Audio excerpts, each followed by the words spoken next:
That's it. And that's it. Oh, no. It's it. It's the last one. It is the last one. Plug and play. I'm very verklempt. Thank you, Akbar. Now, we asked all of you still alive in your title chase to send us your tricky lineup questions, and we picked out T-dubs to tinker with this week. And you know what? Really good line. Spotty, a little different in different situations. So for me, Tariq Cohen's the safer option, better floor, and a better...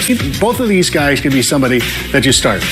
You know what? I just want to say, for consideration, I know Fabs doesn't like it, but Jared Goff starting the flex, Jordan Howard, I think maybe the Tariq Cohen swap out here. So for me, Jared Goff could actually be kind of the higher upside between him and Baker Mayfield. Baker Mayfield has a safer floor, but I think Jared Goff has the better ceiling if you need that. And you had the ceiling at around 20 points for Baker Mayfield. I think Goff's is higher, like 25, 26. I like it because Seahawks. I'm going to go with a smart money to make money on this one.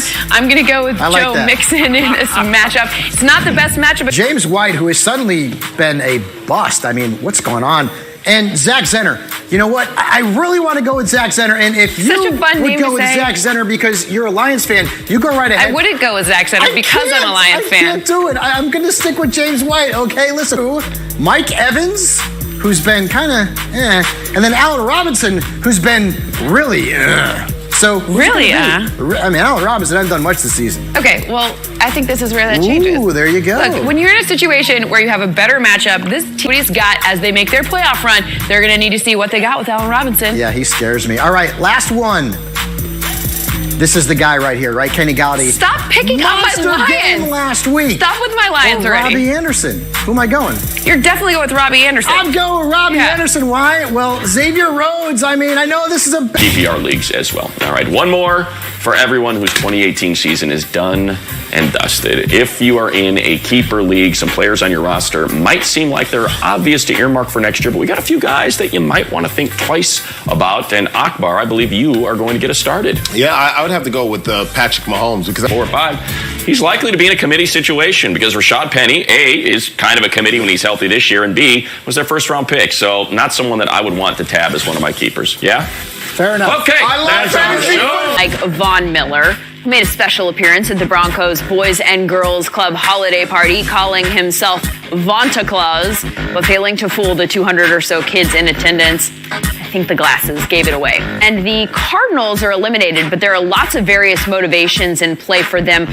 moving forward. For Chandler Jones, it's the $20,000 that he's committed for every sack that he gets the rest of the way. Crazy note that I saw here that I want to pass along to those of you who have Derrick Henry in fantasy. If you drafted him earlier this season, there was a minute where that didn't look like a smart decision. Well, if he scores 30 points this week, because that is the kind of season that we are enjoying. Elliot Harrison, they made you work for that list this week. They did, especially when I've got Reggie and Reggie 2.0 over here heckling me as we go into the segment here. But yeah, week 15, I thought was really about. I have a follow-up question there. Which one's Reggie 2.0? That would be Bush. Oh, okay. All right, you back. You get the family. You get invited to the barbecue now. But Reggie's former team has been showing they've been playing great defense. That's why I kept them at number 1. Bears, our guest today on NFL Total Access.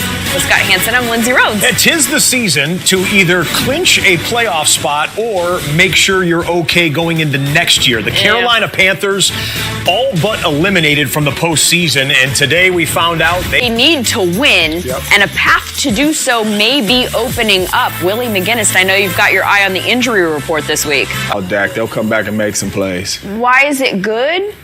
It's good because they read their press clippings. They relaxed. And they came out and they ran the ball down their throat. They played harder than the Cowboys and they got after the Cowboys. And it wasn't necessarily schemes or anything like that. Did it better than them on Sunday. Speaking of getting back, they are back at home this week. Dallas, very different in their own building than they are on the road. 6-1 compared to 2-5. That could be a problem once they get to the playoffs, but this week it's something that works in their favor. Opposite, I'm wondering if Lattimore and Apple can handle Juju and AB. I think that's going to be the key matchup there. Huge win they had over the Patriots. When I think about the Pittsburgh offense, I get excited. When I think about the defense, I get upset. All right, KC Seattle. Will Russell Wilson be able to keep pace with Pat? Run, and more run. They're the best running offense in the NFL, and they need to run.